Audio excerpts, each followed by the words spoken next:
What is up, guys? It's me, Chief in here, and I'm along with Jackman, yet again.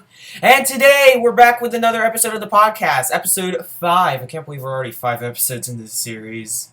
Me near, but hey, what do you know? It's just right out of the blue. So, if you don't know what the podcast is, it's pretty much a series we do when we talk about books and or comic books specifically. So, yeah, I'm not gonna ramble on anymore. Jack, would you like to get started? Yes, definitely. Starting off my list, I would like to present a classic from the grim and gritty 80s, and from one of the best writers, not only from the X-Men titles, but pretty much one of the best Marvel writers, one of the best comic book writers on the 20th century all around, along with the famous artist who did The Dark Knight Returns in 1986, and also his own famous line of books, Sin City, for Dark Horse, Wolverine by Chris Claremont and Frank Miller. This book all around is by far one of the best miniseries Marvel's ever done, and it actually explores Wolverine like never before. And believe it or not, this book actually was all planned out during a car trip to the San Diego Comic-Con back in either 87 or 84. I can't remember. It has to be 84. This book is old. Yeah, you're right, it is. It is, but still, it's a very good... Even though it's almost 20 or 30 years old by now, it's a very good book. It's a very good book, and believe it or not, for those of you who are new to the field of comics, this book actually was what inspired the 2013 film, The Wolverine. Wow. But I haven't heard the greatest things about that movie, but I know, I know, X-Men Origins Wolverine didn't do good too good at the box office too. The plot was kind of sketchy at best. And pretty much putting Wolverine's origin at the exact same time as the beginning of the X-Men, not a wise move in my opinion. Oh! Before I get anything else, well, I'm just gonna pull it out. Whatever, I'll do it later. I was going to pull out the single issue of that series that I have, which single issues for that series go for a lot. At least $50 in mint condition. I know, because hey, it's Chris Claremont and it's Frank Miller. What could be a better pairing? Next up, I have a book from the 90s, and from one of the best companies of that era. Recently, they've been relaunched ever since 2014 or 2013, I can't remember. But they've relaunched to I claim Valiant's Harbinger. This group of unlikely young adults pair up to actually become a fighting superhero team when they discover unlikely and strange abilities that they all have. They're trying to go up against the 8th Day organization run by Toya Harada, a man intent on world domination, and his own version of peace and conquest for the human race. Unfortunately, the group is dogged at every turn, not only by Harada and his cronies, but also by a whole cast of villains throughout the Valiant universe. All around, this book is pretty good. Pretty good. I can almost compare Harbinger here to Marvel's The X-Men, pretty much, because hey, it's the same concept, almost the same.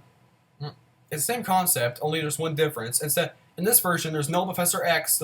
There's no actual mentor to guide these kids on throughout their adventures and so forth. So they're pretty much just like rebels? Not exactly. They're more Department of refugees, more like outlaws on the run. Yeah, my next book here is a classic by Neil Gaiman, and I'm sure you already know by now what it is. Presenting the 6th volume in the Sandman, Fables and Reflections. I have not read the whole book here, but I have read the first few stories so far, and I will have to say this book is by far one of the best. Even though there is a little bit of loss of luster and so forth, the book still is very interesting. There are plenty of stories, individual stories to recount here, all throughout the history of the world and so forth. How Morpheus has actually worked behind. Morpheus and the Seven have worked behind the scenes for humanity without even knowing it, and knowing it. These pretty much are. This is by far one of the best Sandman volumes by ever, for sure. Oh man, Sandman. I actually consider that to be the worst Sandman volume. Actually, I don't think it's amazing, but I don't know. It's just it wasn't as trust me, Sandman. The next 4 volumes will blow you away. I know, definitely. I will agree. I agree with you. A bit by bit, inch by inch, the epic conclusion I get. Next up, we have a take on. Next up, we have a take on on Marvel's Ultimate line written by none other than the creator Brian Michael Bendis, world-renowned writer of Ultimate Spider-Man, the Avengers, and so forth, and Secret Invasion, and so forth, with Ultimate Fantastic Four, Volume 1. This book was not only written by Bendis, but also done by 2 other greats of the comic book industry, Mark Miller and son of Joe Kubert, Adam Kubert. It's a very good all-around book, and this whole story here is actually the basis for the recent Fantastic Four film that came out. I know it didn't do good at the box office and all, yada yada, blah blah blah. It got torn up. Agreed, but yeah, hey, you heard on Twitter that the director actually said, "Well, you really can't blame the film, the crew or whatever. Ever things get torn up, things get torn apart, yada yada, blah blah blah blah blah blah blah blah blah blah blah." That's just how the cookie crumbles.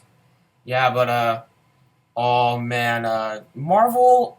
I'm shocked that a Marvel movie can be this bad, especially in the prime like this. I know, but you have to remember also the first 2 Fantastic Four films they get good ratings either. Remember? Yeah, but really, the Fantastic Four just doesn't look like they're a group that can be made into film properly. I think they should just stop right now and just leave it until Infinity War, and then just have them appear there and not give them their own movie. I think that would be the best point now, because it's 4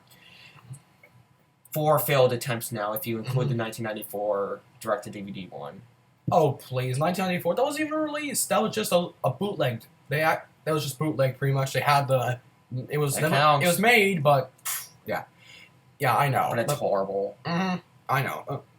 Marvel took a long time to get right, and then finally the Blade films came out in the late 1990s. That's what set up the whole Marvel film franchise. Yeah. Then X-Men came along, Spider-Man, Sam Raimi films, and that's how Marvel got on top of their game.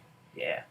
One of the last graphic novel in my collection is by far one of the best Batman stories I've read so far, and it's actually written by a favorite artist, John Bryan, who was responsible for Superman's Redux back after Crisis on Infinite Earths in 1986. Present a great by this story is not only done by him, but also by Mike DiCarlo, one of the famous editors on the Batman line during the 90s and late 80s, and also by world-renowned comic book artist Jim Aparo, who has drawn the Bat for 2 or 3 plus decades. The many deaths of the Batman. By far a pretty good book. Actually examines not only does it examine Batman's not only does it examine the case is happening right here now in the present, but it involves all the figures who trained the Dark Knight in his early years. So someone's killing them one by one, and he knows that these are the men who trained the Batman, and pretty much he's actually killing them all. Pretty much just killing them off one by one by dressing them up in costumes, and unfortunately blowing them up, shooting them, giving them poison, and so so forth. Trust me, the conclusion here is a shocker, definitely. Well, that looks good. I don't know about John Bryan or Byrne. It's spelled like Byrne, but isn't it pronounced Bryan? Or It's Bryan. Because it's spelled like it's Byrne. Yes, I know. But yeah, John Bryan. I don't know about this writer. There's some stuff that I like from him, but then there's other things that are just like eh. But But he is a good writer when he does good, but he can also be a kind of bad at times. But also, that's just me being overly critical. He is a good writer, but just I wouldn't agree with him being one of my favorites. But hey, I'm fine with him. All right. Anyway, my last book here is is actually a history of the graphic arts and of comic books golden age from the 1930s all the way to the comic book hearings of 1955. Presenting Nicky Wright's The Classic Era of American Comics. Comics. This book not only explains the history of comics, but also shows rare photographs of rare books and covers that never seen the light of day in 20 or so plus years. Wow, that is amazing. So this is like unseen stuff. Yeah, some of it's unseen, pretty much. Wow, that's fantastic. I know. For how old it is, to see these resurface, it's great. I know. I guess. I know, especially especially the book. And take a look here. Here, for the cover of Crime and Punishment. For this cover of Crime and Punishment, right here. Right here. If you go, this close-up detail actually looks as if this is done present day. You can almost mistake this for an artist who did it like only a few years back when this is done way ahead of its time. Pretty much. Yeah, but I was about to say something, but I then forgot it. I'm just off track today. I don't know. All right, we'll hand it off to you. All right, I don't have a stack near it all. In fact, this is it. But I have a big one, which I'm gonna save for last. But I have two other books to talk about. First one is Injection by Warren Ellis, of all people. Yes, definitely. And Warren Ellis, fantastic writer. I don't care what everybody says about. I don't care about Transmetropolitan anymore and how I feel about that book. What he's done past that is incredible. I know his work on Planetary. I read the first issue. Very good book. It's a very good plot. Very good idea for a plot, a good storyline, and so forth. Very good. All in all, just a good graphic novel or comic to read. Yeah, and Injection is pretty much I don't know how to describe this book. It is just pure awesomeness. The best way I can describe it is if it had the feel of the anime film Ghost in the Shell, and also if it had a similar premise to something like Inception. That's the best way I can describe this. It's has the premise of Inception, but the feel of Ghost in the Shell. And I love Inception. Have not seen Ghost in the Shell though, but I heard that's fantastic. Yeah, I have not seen it either. I've heard of it too. I probably would like to see it. That's kind of on my bucket list. I don't know exactly. Yeah, you've seen Akira, so why not top it off with another one of the big anime films? So yeah, Injection, really good book, really underrated book as well. If you are just looking for a new Image book to read but don't want to get too far into things, pick up Injection. There's only 4 issues out, and it's fantastic. In fact, I have 2 copies of issue number 1 if you include the variant. This next book is Animal Man, the New 52 Animal Man by Jeff Lemire. Definitely by far one of his favorite books. Yep, Animal Man is fantastic, but sadly, this was the last volume. But it ended great. It had a perfect conclusion, it tied itself together, and it even had, Animal Man, Buddy Baker, was actually reading his daughter a bedtime story, and guess who did the art? Jeff Lemire! And I just squealed when that happened. It was, oh man, this was a perfect conclusion to an amazing series. I still would put it off my top 10 list for now, but if I ever give the chance to reread the whole series again, I may reconsider it, because this is a fantastic book and is one of my favorites in the New 52, if not my second favorite New 52 book besides Scott Snyder's Batman. Well, you know what they say. All good things must come to an end, but out of those endings can come new beginnings. Yes, but then this is the big one. This is the big one. This is probably the biggest book I have read since Sandman. From the Vertigo. Vertigo. And that is Why the Last Man. I know. We said it together. I'm like, are you gonna steal my thunder? How could you? Yeah, sorry. That's alright. Why the Last Man? Oh my god! I have not read something this good since Sandman. I swear to God, I'm on my knees. This is a masterpiece. I'm only 4 volumes in, but if it keeps up with this quality, this will be the second greatest thing I've read, period. In terms of anything, even normal novels, this is amazing. Anything you want to say? Well, me, I've not read the series. I've only previewed only the first 2 panels, but I have seen that famous scene where the plague actually starts, and trust me, it's gold. Trust me, there's just one little funny silent moment there's one little funny silent moment with Y, of course. He upside down and he says, "Yo," he says, "Did you know that Elvis actually had a twin brother?" And then, Yorick, yeah. And then finally, guess what happened? And then finally,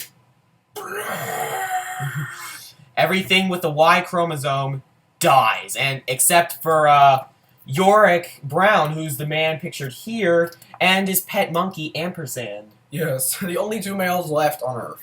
Yeah, and one of them's a monkey, so, yeah, but, Y the Last Man gives proof that indie comics still have a chance. I know this was made 10 years ago, but, people should give indie comics just as much attention as superhero comics like Marvel or DC. It's a fantastic book. It's phenomenal. Brian K. Vaughan is one of my favorite writers now because of this and Saga, which is also fantastic, but this is even better in my opinion. I can't wait to just binge read the rest of the 6 volumes. It's a masterpiece. Simply put, it's a masterpiece. Hey, do you think it should be opted for a movie or a TV series? Definitely. TV series. It just can't work as a movie. Agreed. Or even movie series. It has to work like... Yes. It has to work like The Walking Dead to work. Yes, agreed. And, anything else you want to say? Yeah, pretty much. For those of you who actually were bummed out by Fantastic Four's downfall, don't worry. Marvel will be coming back and up at superhero movies are not going to die. The line both for Marvel and DC is starting to blur pretty much because next year DC is going to release Batman vs Superman: Dawn of Justice, which is definitely going to be one heck of a thrill ride, second by second, minute by minute, and then also we have to look forward to Deadpool, the Ryan Reynolds Deadpool, which brings everybody's favorite wisecracking comedy man turned assassin to the big screen. Yeah, and Ryan Reynolds, even though I do not like Green Lantern as Green Lantern, I think he's going to do phenomenal as Deadpool. I've seen both trailers, both the Red Band and the normal trailer. It's fantastic trailer. I can't wait for the movie. That's probably the movie it's either that or Suicide Squad, which we should probably talk about as well. Yeah, Suicide Squad definitely. For those of you fans out there who love the characters and the team since the 80s, you're in luck. You're in luck. Suicide Squad is going to be made into a movie next year. And of all people, guess who are the guest stars? Katana and Batman's arch nemesis, the Joker. Who is he? Jason Leto, was it? Oh, please don't even remind me. Famous quote, "I'm just going to hurt you. Really bad." But, and before we end the podcast, I want to talk about one more Marvel movie that's coming out next year, Captain America Civil War. Oh, yes, definitely. This is going to change everything, and not only will it feature Spider-Man, but it will go into the extended Marvel universe and involve most of the other Marvel characters. I mean, for crying out loud, an Ant-Man, the Falcon make his appearance. And so did the Avengers facility in New York. Yeah, and, what was I going to say? And Spider-Man... Oh, this was what I was going to say. It's the first film where I feel like Spider-Man is at his true home on the big screen. Yes, agreed. With all the other Marvel characters. Yeah, and of course Marvel wanted to get more out of their top big man on campus. They're actually going to put him into another sequel, Spider-Man 3. I don't know when this is coming out, year 2017 or something, but I think they're just rebooting it again. Yeah, that's or they're going to reboot into an animated film, which hopefully will be much more better. much better. I think they're already doing the live action film, sadly. I know, which that's definitely you're gonna kill him off, or hopefully they're going to get him back on track. I don't know exactly because Amazing Spider-Man 2, not the best film, not the best sequel. Definitely, the plot was convoluted and all. Definitely didn't work out. And although they did the Death of Gwen Stacy very well, actually did spectacularly. Yeah, but pretty much, I think we should just end it there. Yep. So anyway, guys, that was the 5th episode of the podcast. I know I can already tell this is a shorter episode, but you know what? It's better short and sweet than long and painful. So, anyway, let's just end it here. I'm Mega Man Chief Fan, aka Graham, and I'm Jackman, aka Jack or Jackson. I don't know, just big or big. And we'll see you later, guys. Oh wait, before we go, there's also something else. If you like this episode, just put your comments down below. But please don't be haters. That's is always why I say later, haters. And also, if you have an idea for a top 10 list or something else, special video you want us to do, to put your suggestions down in the comments section below. We'll get right started probably. Like, comment, subscribe, do all these things. Anyway, we'll see you later, guys.